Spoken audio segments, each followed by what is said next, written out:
Good morning children. இன்னைக்கு நம்ம பார்க்க போறது 12th standard physicsல first lesson electrostatics. So electro அப்படினா charges அப்படின அர்த்தம். Statics na at rest. So electrostatics is a branch of physics which deals with charges at rest. So இப்போ முதல்ல நம்ம பார்க்க போறது வந்து what is the history behind these charges. சார்ஜஸ்ங்கிற ஒன்று எப்போ வந்து எல்லாருக்கும் தெரிய ஆரம்பிச்சது அப்படின்றது இப்போ இந்த ஸ்லைடில் பார்த்தீங்கன்னா ஈவன் பிஃபோர் 2000 இயர்ஸுக்கு முன்னாடியே க்ரீக்ஸ் வந்து ஆம்பர் அப்படின்ற ஒரு சப்ஸ்டன்ஸ், இங்கே இந்த ஸ்லைடில் இருக்கிற இந்த சப்ஸ்டன்ஸ் தான் ஆம்பர். இந்த ஆம்பருங்கிறது வேறு ஒன்றும் இல்லை, இது அரக்கு தான். அதாவது ரொம்ப நாளாக மண்ணுக்குள்ளே புதைப்படிமமான ஒரு மரப்பிசின், ஃபாசிலைஸ்டு ரெசின் ஃப்ரம் ட்ரீஸ் அப்படின்னு சொல்லுவோம். இந்த Amber when it is rubbed with animal fur, that is animal hair ஆல ரப் பண்ணும்போது this amber was found to be charged. எப்படின்னா it was started attracting leaves and dust particles in air. So they came to a conclusion that amber was charged. So முதல்ல என்ன நினைச்சாங்க, first இந்த amber வந்து amber has got that special property அப்படின்னு நினைச்சாங்க. But later on it was found that even glass rod, when it was rubbed with silk, it acquired charges, that is it was able to attract bits of paper. So this is the history behind electric charges. Only after this charges were discovered, then only you can see in the next slide. Scientist name is Benjamin Franklin. Benjamin Franklin அப்படின்றவர் தான் இந்த சார்ஜஸை வந்து வகைப்படுத்தினார். By convention he named one charge as positive charge and other charge as negative charge. எப்படி வந்து two types of charges எப்படி கண்டுபிடிக்கப்பட்டது அப்படின்றத பார்த்தோம்னா இந்த ஸ்லைடை பார்த்தா நமக்கு நல்லா புரியும். Attraction and repulsion. Just if you see இந்த ஃபஸ்ட் டயக்ராமை பார்த்தீங்கன்னா இதில் we have a glass rod. நான் என்ன சொன்னேன், glass rod rubbed with silk will acquire a charge. Okay, a charged glass rod is taken and a rubber rod which is rubbed with wool. When it is அது வந்து it will get charged. When the rubber rod is rubbed with wool, it will get charged. So when a charged glass rod is brought near a charged rubber rod, they saw both the rods attracted each other. But just to see the next diagram, this is again we have the two rods, but both the rods are rubber rod. So when a charged rubber rod was brought near a charged rubber rod, they both repelled away from each other. So they came to a conclusion that the nature of the charge that is acquired by glass is not the same as the charge acquired by rubber. கிளாஸில் இருக்கிற சார்ஜும் ரப்பரில் இருக்கிற சார்ஜும் ஒரே தன்மை கொண்டவை அல்ல அப்படின்றத வந்து கன்க்ளூட் பண்ணாங்க. So it was Benjamin Franklin who named the charges that was acquired by glass rod as positive charge and that acquired by rubber rod வந்து negative charge அப்படின்னு நேம் பண்ணார். Now இந்த discovery of the two different types of சார்ஜஸுக்கு அப்புறம் தான் 18th century and 19th century, at the end of the 19th century and 20th century வந்து J.J. Thomson and Rutherford வந்து they contributed more for in studying the structure of atomோட structure, அப்புறம் constituents of the atom, proton, neutron, electron, இதெல்லாம் வந்து கண்டுபிடிச்சாங்க. So the discovery of the charges வந்து ரொம்ப ஹெல்ப்ஃபுல்லாக இருந்தது J.J. தாம்சனோட ருதர்ஃபோர்டோட டிஸ்கவரிக்கெல்லாம். Now the next thing whatever we saw now, that is rubbing of two objects, charging. This is called as triboelectric charging. So charging the objects through rubbing is called a triboelectric charging. So next thing we are going to see is properties of charges. இப்போ சார்ஜஸ்னா என்னன்னு சொல்லியாச்சு, எப்படி சார்ஜஸை உருவாக்குறது by rubbing, ட்ரைபோஎலக்ட்ரிக் charging சொல்லியாச்சு. அப்புறம் what was the history behind இந்த charges எப்படி வந்தது, வாட் ஆர் த டூ டைப்ஸ்ன்னு சொல்லியாச்சு. இப்போ அடுத்தது நம்ம பார்க்க போகிறது இந்த சார்ஜஸோட ப்ராப்பர்ட்டிஸ். இந்த ப்ராப்பர்ட்டிஸ்ன்னு பார்த்தோம்னா இம்பார்ட்டன்ட் 3 ப்ராப்பர்ட்டிஸ் ஆஃப் சார்ஜஸ் வந்து electric charge, conservation of charges, quantisation of charges. The first thing electric charge. Electric charge அப்படின்றது எப்படி வந்து ஒரு ஆப்ஜெக்ட் வந்து எல்லா ஆப்ஜெக்ட்ஸ்க்குமே மாஸ் இருக்குது.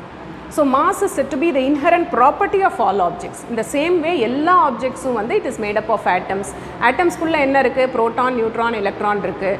ஸோ இந்த proton, electron, neutron they are charged. அதனால் charge is also a inherent property of any object as mass அப்படின்றது. So the inherent property of all objects is electric charge அப்படின்றது தான் the first property of electric charge. The second property of electric charge is conservation of charges. Conservation of charges na நம்ம ஏற்கனவே சின்ன கிளாஸ்ல நீங்க படிச்சிருப்பீங்க. Conservation of energy. Energy can either be created nor be destroyed, but it can be transferred from one form to another form னு படிச்சிருப்போம். அதே தான் இங்கேயும் charge also can either be created nor be destroyed, but it can be transferred from one object to other object. இப்போ நம்ம பார்த்த எக்ஸாம்பிள்ல இருந்தே இத புரிஞ்சுக்க முடியும். ஒரு glass rod எடுத்துக்கிட்டு when you rub it with silk, glass rod will lose electrons, silk will gain electrons. So glass rod, suppose நம்ம ஒரு உதாரணத்துக்கு எடுத்துக்கலாம், glass rod is losing 5 electrons, now silk will gain 5 electrons. அப்போ glass rod ஓட charge வந்து +5 ஆயிடும் because it is losing electrons. silk வந்தோட charge வந்து -5 ஆயிடும். Anyway இந்த physical processல இந்த rubbingல என்ன நடக்குது அப்படின்னா அந்த net change in charge வந்து will always be 0 because glass rod +5, silk வந்து -5, +5 -5 நமக்கு என்ன கிடைக்கும் 0. So அதனால தான் நம்ம சொல்றோம் in any physical process the net change in charge will always be 0. So பொதுவா நம்ம என்ன சொல்லலாம், the total electric charge in the universe வந்து is a constant. So this is regarding the second property, conservation of charges. Next one is quantization of charges. எல்லா charged objectsல இருக்கிற சார்ஜினுடைய அமௌண்ட்டை பற்றி இப்போ நம்ம சொல்ல போகிறோம். இப்போ ஒரு charged object எடுத்துக்கலாம், அந்த ஆப்ஜெக்டில் இருக்கிற சார்ஜ் எவ்வளோ இருக்குது அப்படின்றது வந்து it is denoted by the letter Q. Q is the amount of charge that is present in a charged object. So இந்த Qக்கு வந்து ஃபார்முலா என்னென்னா Q is equal to NE. இதில் Nங்கிறது இட்ஸ் an integer. இன்டீஜர்னால் அது whole 0 +or-1 +or-2 அப்படி தான் இருக்க முடியும். டெசிமலே இதில் வரவே வராது. 0.1 0.2 இதெல்லாம் கிடையவே கிடையாது. N will always be an integer, that is 0 +or-1 +or-2 இந்த மாதிரி தான் இருக்க முடியும். E அப்படின்றது ஃபண்டமெண்டல் சார்ஜ் அப்படின்னு சொல்லுவோம். இந்த ஃபண்டமெண்டல் சார்ஜ் அப்படின்னா என்னென்னா the charge that is possessed by an electron. இதை கண்டுபிடிச்சவர் வந்து charge that is possessed by an electron is 1.6 × 10⁻−19 கூலம்னு கண்டுபிடிச்சது வந்து ராபர்ட் மில்லிகன் அப்படின்ற ஒரு சயின்டிஸ்ட்டு. ஸோ இவர் தான் இது நீங்கள் 7th லெசனில் படிப்பீங்க அட்டாமிக் ஃபிசிக்ஸில். இப்போ வந்து ஜஸ்ட் இந்த வேல்யூவை மட்டும் நீங்கள் மனப்பாடம் பண்ணி வச்சுக்கிட்டா போதும். இதில் வந்து எலக்ட்ரானுக்கும் புரோட்டானுக்கும் ஒரு எலக்ட்ரான் ஓட சார்ஜ் வந்து -1.6 × 10⁻−19 கூலம், ஒரு புரோட்டானோட சார்ஜ் வந்து +1.6 × 10⁻−19 கூலம். ஏன் அப்படின்னா எலக்ட்ரானோட சார்ஜ் நமக்கு தெரியும் it is negatively charge and proton வந்து it is positively charge. So மேக்னிடியூடில் சேமாக தான் இருக்கும், பட் இது வந்து நெகட்டிவ் சார்ஜ், புரோட்டான் வந்து positive charge. So again coming to this equation Q is equal to NE. ஒரு ஆப்ஜெக்டில் இருக்கிற அமௌண்ட் ஆஃப் சார்ஜ் Qங்கிறது it will always be an integral multiple of the fundamental charge E. Fundamental charge E னா தான் இப்போ என்னன்னு பார்த்தோம், it is a charge of an electron or a proton. This is called as quantization of electric charge. இதில் வந்து நம்ம அடுத்தது வந்து கூலம்ஸ் லாக்கு போகிறோம். அதுக்கு முன்னாடி இந்த சார்ஜினுடைய SI யூனிட்டே வந்து it was named after the scientist Coulomb. இவர் தான் Coulomb அப்படின்ற சயின்டிஸ்ட். இவருடைய ஞாபகார்த்தமாக தான் இந்த Qங்கிற சார்ஜுக்கு வந்து நம்ம யூனிட் வந்து Coulomb அப்படின்னு சொல்கிறோம். Coulomb அதோட சிம்பிள் வந்து capital C. Now we will see Coulomb's law. Okay, Coulomb வந்து actually Coulomb's law எதுக்கு கொடுத்தாரு? Supposing if there are 2 point charges Q1 and Q2 ரெண்டுமே பாசிட்டிவ்னு எடுத்துக்கலாம், இல்லை ஒன்று பாசிட்டிவ் ஒன்று நெகட்டிவ்னு எடுத்துக்கலாம், இல்லைன்னா ரெண்டுமே நெகட்டிவ்னு எடுத்துக்கலாம். இட் டிபெண்ட்ஸ் நம்ம என்ன சார்ஜ் எடுத்துக்கிறோமோ அதுக்கேற்ற மாதிரி ரெண்டுத்துக்கும் இடையில ஃபோர்ஸ் இருக்கும். So supposing if both are positive charges then there is going to be a repulsive force. Both are negative சார்ஜஸ்னாலும் ரிப்பல்சிவ் ஃபோர்ஸ். ஒன்று பாசிட்டிவ் ஒன்று நெகட்டிவ்னா அட்ராக்டிவ் ஃபோர்ஸாக இருக்கும். இப்போ நம்ம வந்து இங்கே எடுத்துக்க போகிறது ரெண்டுமே பாசிட்டிவ் சார்ஜ்னு எடுத்துக்கலாம். ரெண்டும் it is separated by a distance ஆர்னு வச்சுக்கலாம். So according to Coulomb there will be a force of repulsion. ஸோ ஜென்ரலாக நம்ம லான்னு சொல்லும் பொழுது the force of repulsion or attraction between 2 point charges is directly proportional to the product of the charges and inversely proportional to the square of the distance between them. So இந்த ரெண்டையும் combine பண்ணி நம்ம ஒரு equation எழுதலாம். F is proportional to Q1 Q2 by R² அப்படின்னு எழுதலாம். But here இந்த force வந்து ஒரு வெக்டர் குவான்டிட்டி. எப்படி அப்படின்னா Q1 வந்து Q2வை ரிப்பல் பண்ணி இந்த பக்கம் தள்ளும், Q2 வந்து Q1 ரிப்பல் பண்ணி இந்த பக்கம் தள்ளும். ஸோ நம்ம ரெண்டு எக்ஸ்பிரஷன் ஃபார் ரிப்பல்சிவ் ஃபோர்ஸ் நம்ம எழுதணும்.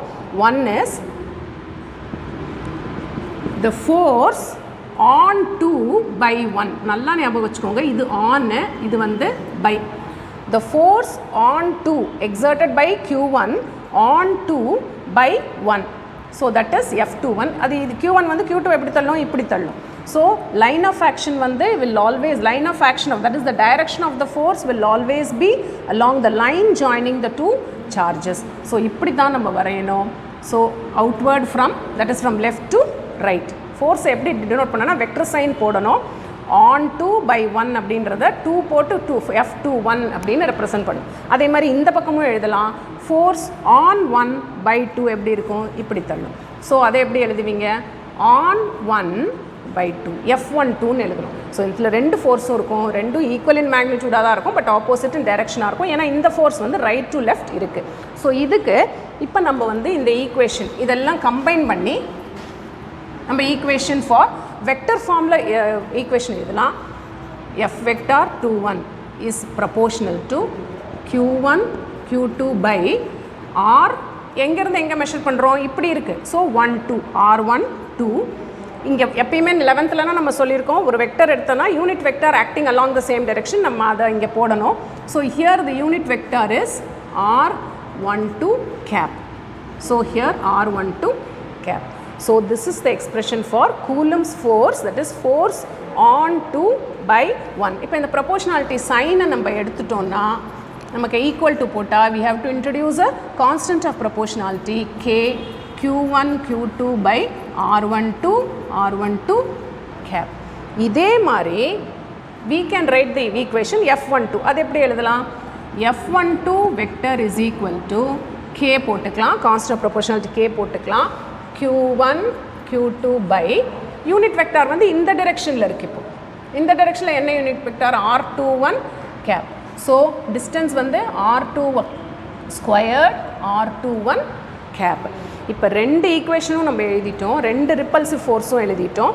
இப்போ இந்த R21 வந்து நம்ம என்னென்னு எழுதலாம், R21 கேப்பு மைனஸ் R12 கேப்புன்னு எழுதலாம்.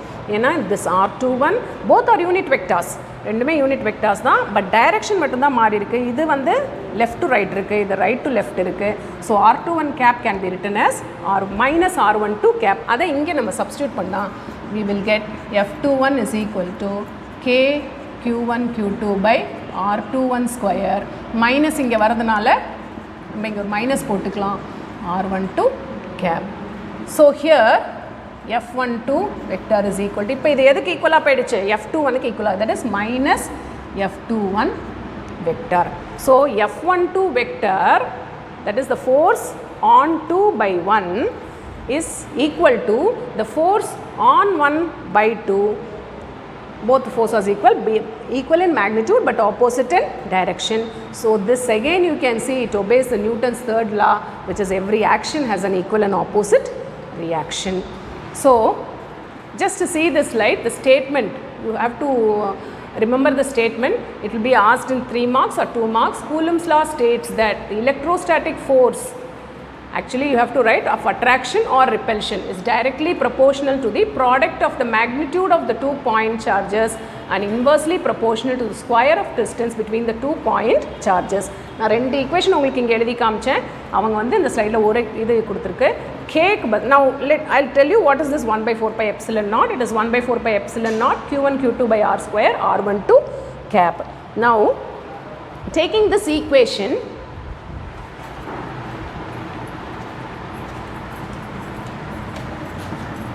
what is the Coulomb's law? Coulomb's force equation, F21 vector is equal to K Q1 Q2 by R12 square R12 cap. Now what we are going to say, what is the value of the constant of proportionality K? The constant of proportionality K is 1 by 4 pi epsilon naught, whose value is 9 into 10 power 9. We have to write the unit for K. How to find the unit for K? Just to take only the magnitude of this vector. It is K Q1 Q2 by R square.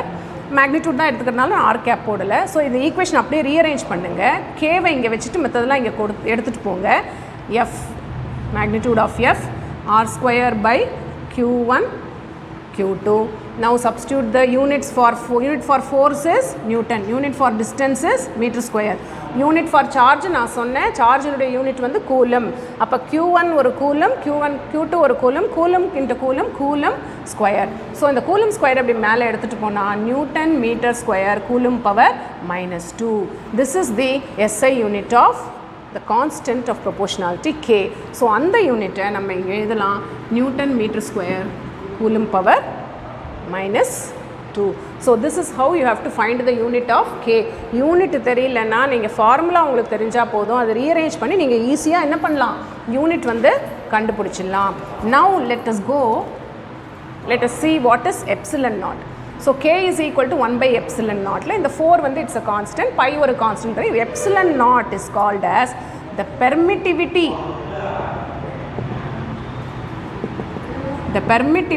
of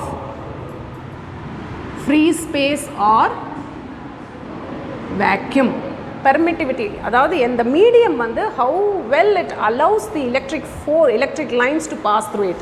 Permittivity, how it permits, அதுதான் இந்த permittivityன்னு சொல்லுவோம்.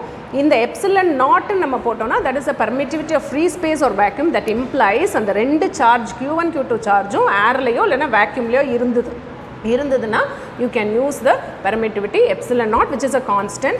epsilon naught ஓட value 8.85 into 10 power -12. இதுக்கு திரும்ப unit எழுதணும். Unit எழுதுறது நீங்கள் திரும்ப கண்டுபிடிக்க வேண்டாம், நான் ஒரு மெத்தட் சொல்கிறேன். கேவும் epsilon naught இன்வெர்ஸ்லி ப்ரொபோர்ஷனல். அப்போ இந்த யூனிட் அப்படியே தலைகீழ போட்டிங்கன்னா நியூட்டன் பவர் -1 மீட்டர் பவர் -2. எப்படி போட்டிருக்கோம், நியூட்டன் பவர் 1ன்னு அர்த்தம், பவர் -1 அதை இன்வெர்ஸில் போடணும். Metre square metre power -2, then coulomb power -2 coulomb square. இதுதான் எப்சிலன் நாட்டுடைய யூனிட். ஸோ இந்த கூலம்ஸ் எக்ஸ்பிரஷனில் இதெல்லாம் வந்து important aspects of Coulomb's law. Coulomb's லாங்கிறது வந்து ரொம்ப சிம்பிளாக நம்ம சொல்கிறோம், the force of attraction or repulsion between two point charges வந்து directly proportional to the product of the charges. அதாவது directly proportional to q1 q2, inversely proportional to the square of the distance between them, that is divided by r square. But இதில் vector ஃபார்மில் கரெக்டாக நம்ம எழுத தெரியணும். அதுக்கப்புறம் அந்த constant of proportionality கேல வந்து கேனுடைய வேல்யூ என்ன, அதனுடைய யூனிட் என்ன, அந்த கேல வந்து இன்னொரு கான்ஸ்டன்ட் ஒரு எப்சிலன் நாட்னு ஒன்று இருக்குது, அந்த எப்சிலன் நாட் பற்றி நம்ம என்னென்னு விளக்கமாக சொல்ல தெரியும். அதோட வேல்யூ மனப்பாடம் பண்ணி வச்சுக்கணும். அதுக்கப்புறம் அதோட யூனிட் வந்து நீங்கள் இதை வச்சுக்கிட்டிங்கன்னா இதை அப்படியே மாற்றி எழுதிடலாம். So now let us go to the next one. இந்த ரெண்டு சார்ஜஸ் வந்து இப்போ நம்ம எப்படி டிஸ்கஸ் பண்ணோம், இந்த charges are kept in free space or வேக்யூம்னு டிஸ்கஸ் பண்ணோம். சப்போஸிங் இந்த சார்ஜஸை கொண்டு போய் வேறு ஏதாவது ஒரு மீடியமில் வச்சோன்னா இதே ஃபோர்ஸுக்கு எப்படி எக்ஸ்ப்ரெஷன் எழுதணும் அப்படின்னாக்கா கே q1 q, அந்த கேக்கு பதிலாக 1/4 pi epsilon by r12 square r12 cap.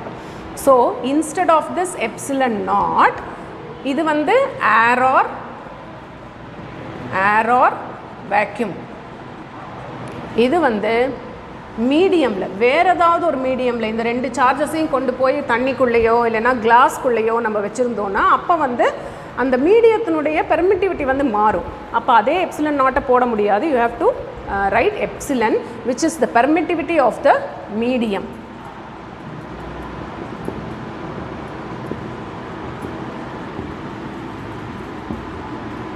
Permittivity of the medium in which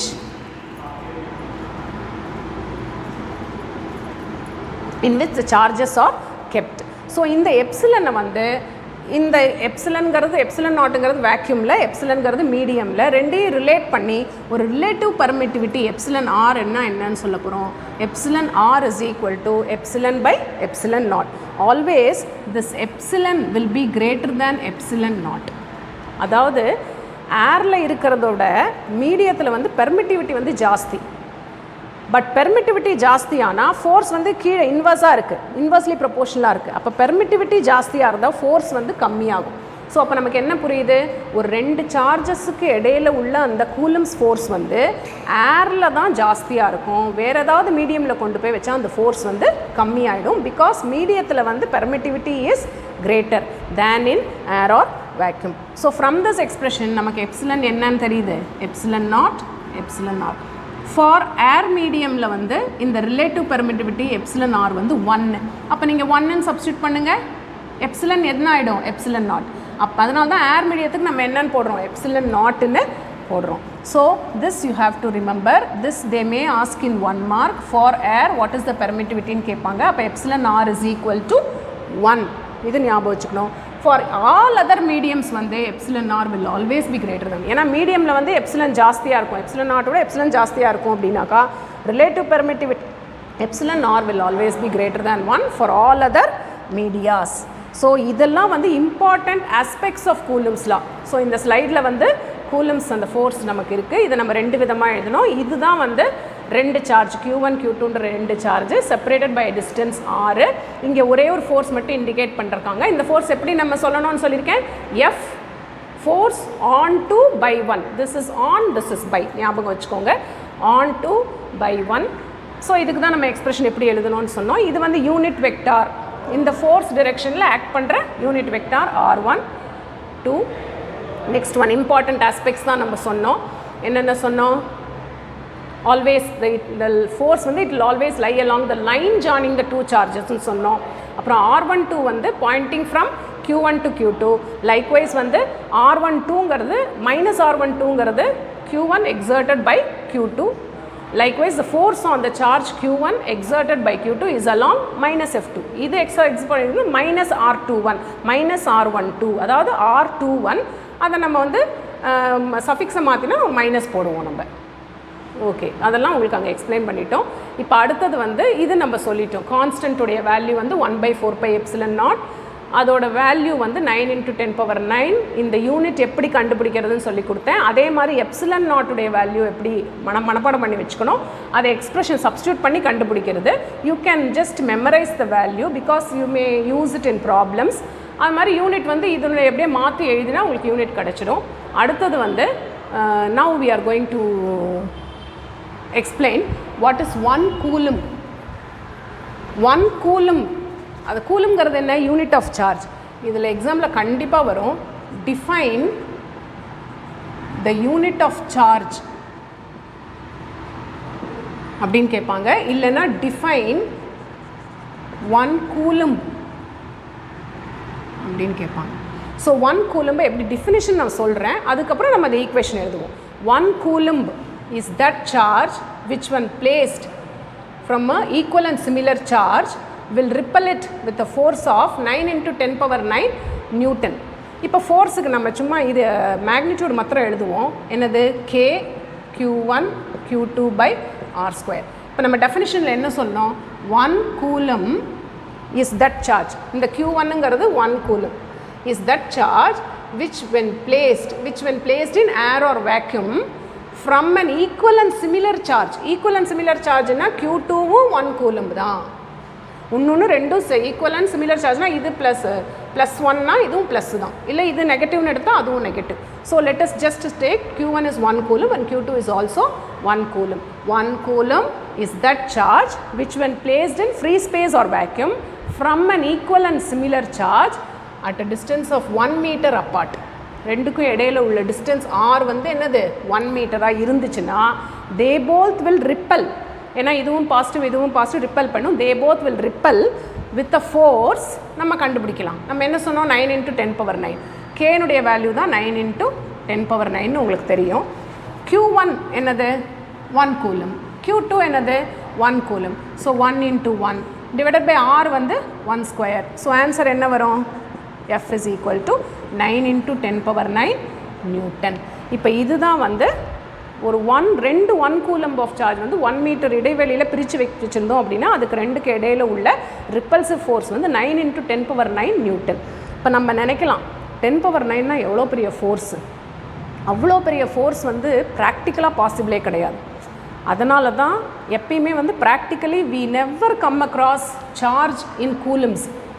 சார்ஜே வந்து நமக்கு வந்து மைக்ரோ கூலும்பில் இல்லைன்னா நானோ கூலும்பில் தான் நமக்கு சார்ஜஸே practically will come across only charges in the order of micro coulomb and nano coulomb. மைக்ரோனா உங்களுக்கு தெரியும் 10⁻⁻6 கூலும்ப், நானோனா 10⁻⁻9 coulomb. So this is regarding the important aspects of Coulomb's law. Coulomb's law ஸ்டேட்மெண்ட்டும் படிக்கணும், அதை வெக்டர் நோட்டேஷனில் எழுதுறத கரெக்டாக எழுதணும். அப்புறம் அதனுடைய இம்பார்ட்டண்ட் ஆஸ்பெக்ட்ஸ் வந்து இப்போ இது வரைக்கும் நம்ம பார்த்த எல்லா இம்பார்ட்டண்ட் ஆஸ்பெக்ட்ஸும் நம்ம எழுதணும்.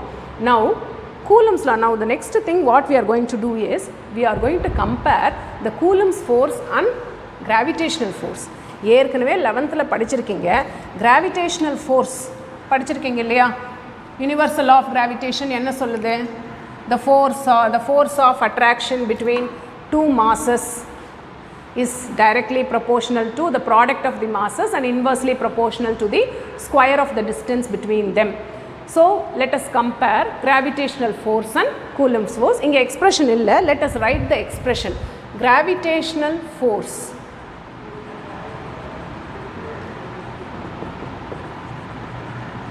and Coulomb's force. Gravitational force Fg ன்னு வச்சுக்கலாம், Coulomb's force Fe ன்னு வச்சுக்கலாம். இந்த Fgக்கு வந்து நீங்கள் 11th ஸ்டாண்டர்டில் கிராவிடேஷன் லெசனில் படிச்சிருக்கீங்க, g m1 m2 by r square. Fe நம்ம இப்போ தான் பார்த்தோம், k q1 q2 by r square. Just compare, ரெண்டையும் கம்பேர் பண்ணிங்கன்னா உங்களுக்கு என்ன தெரியும் அப்படின்னா, இங்கே வந்து டினாமினேட்டர் மட்டும்தான் சேமாக இருக்குது. இங்கே வந்து gravitational force is inversely proportional to the square of the distance. Coulomb's force is also inversely proportional to the square of the distance. This speaks about the gravitational force between two masses. This speaks about the Coulomb's force between two charges. But ஆனால் இந்த ஒரு இது மாத்திரம் ரெண்டுமே வந்து சிமிலராக இருக்குது. So this is the only one similarity, மற்ற எல்லாமே வந்து டிஃப்ரென்சஸ் தான். Let us compare the rest of the things.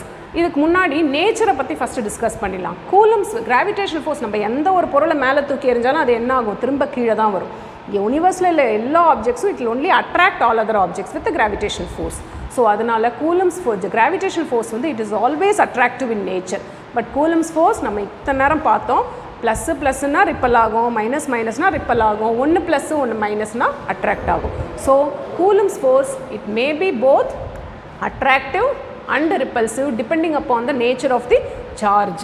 அப்புறம் இந்த வேல்யூ ஆஃப் g, இந்த வேல்யூ ஆஃப் g பார்த்தீங்கன்னா 11th நீங்கள் பார்த்துருப்பீங்க, 6.626 into 10 power minus 11 newton metre square coulomb power kilogram power -2 அப்படின்னு பார்த்துருப்பீங்க. கேயோட வேல்யூ நம்ம இப்போ தான் பார்த்தோம், 9 into 10 power 9 newton metre square coulomb power -2ன்னு. ஜஸ்ட் இதை கம்பேர் பண்ணுங்கள். இங்கே வந்து -11 இருக்குது, இங்கே வந்து +9 இருக்குது. ஸோ என்ன நமக்கு தெரிய வருது, கூலம்ஸ் ஃபோர்ஸ் வந்து ரொம்ப அதிகமாக இருக்கும். கிராவிடேஷனல் ஃபோர்ஸை விட கூலம்ஸ் ஃபோர்ஸ் வந்து ரொம்ப அதிகமாக இருக்கும். Fe is greater than Fg. But நீங்கள் வந்து supposing if you are speaking about this is true only for smaller masses. Supposing if you are speaking about எர்த்துக்கும் மூணுக்கும் இடையில உள்ள ஃபோர்ஸ் ஆஃப் கிராவிடேஷனல் ஃபோர்ஸ் என்ன, which supplies a necessary centripetal force for the moon to go around the earth அப்படின்றலாம் நம்ம படிச்சிருக்கோம். அதை எடுத்துட்டிங்கன்னா அப்போ வந்து இதை பற்றி நம்ம கம்பேர் பண்ண முடியாது. ஏன்னா எர்த்தினுடைய மாசும் மூணுடைய மாசும் இங்கே சப்ஸ்டிட் பண்ணும்போது மாஸ் வந்து ஹியூஜாக இருக்கும். So this is true only for smaller masses. Now the medium, இந்த இடத்துல கேல நீங்கள் ஜியோட வேல்யூ வந்து 6.62, அங்கே வந்து மீடியம்லாம் அதில் இன்க்ளூடே ஆகாது. பட் கே வந்து நம்ம என்ன எழுதணும், 1/4πε0. இந்த ஏர் வேக்யூம்னா ε0ன்னு எழுதுவோம், அதை வந்து வேறு ஒரு மீடியம்னாக்கா எப்சிலன்னு எழுதுவோம். அப்போ மீடியம் டிஃபர் ஆச்சுன்னா ஃபோர்ஸ் டிஃபர் ஆகும். Force is different in different medias. But இங்கே கிராவிடேஷனல் ஃபோர்ஸ் அப்படி இல்லை, it is the same, it is independent of the medium in which the masses are kept. Now the next one is the motion. Suppose இந்த இடத்துல மாசஸ்ன்னு சொல்கிறோம், இந்த இடத்துல சார்ஜ்னு சொல்கிறோம். இந்த இந்த m1 m2 மாசஸ் வந்து ரெஸ்ட்டில் இல்லாமல் மூவ் ஆகிட்டு இருந்ததுன்னா ஃபோர்ஸ் வந்து மாறுமா? அதே மாதிரி இங்கே சார்ஜஸ் q1 q2 வந்து மூவ் ஆகிட்டு இருந்ததுன்னா ஃபோர்ஸஸ் மாறுமா? ஸோ இந்த இடத்துல நம்ம வந்து இந்த ஜியை வச்சு நம்ம பார்த்தோன்னா இங்கே வந்து மீடியமோட எஃபெக்ட் இருக்குது, இங்கே மீடியமோட எஃபெக்ட் இல்லைன்னு பார்த்தோம். அடுத்தது வந்து மாசஸ் வந்து ரெஸ்ட்டில் இருக்கா மோஷனில் இருந்தாலும், ரெஸ்ட்டில் இருந்தாலும் சரி மோஷனில் இருந்தாலும் சரி, கிராவிடேஷனல் ஃபோர்ஸ் வந்து it is not going to change. But இங்கே சார்ஜஸ் வந்து மூவ் ஆகிட்டு இருந்ததுன்னா அதில் வந்து apart from Coulomb's force Lorentz ஃபோர்ஸ்னு ஒன்று நடுவில் இன்க்ளூட் ஆகும். This we will study in the later lessons. அதனால் வந்து ஃபோர்ஸ் வந்து சேமாக இருக்காது. So these are all the differences between gravitational force and Coulomb's force. So children, இன்னைக்கு நம்ம இந்த comparing gravitational force and Newton's force ஓட இன்னைக்கு நம்ம இந்த செஷனை முடிச்சுக்கலாம். Let us meet in the next session. Thank you children.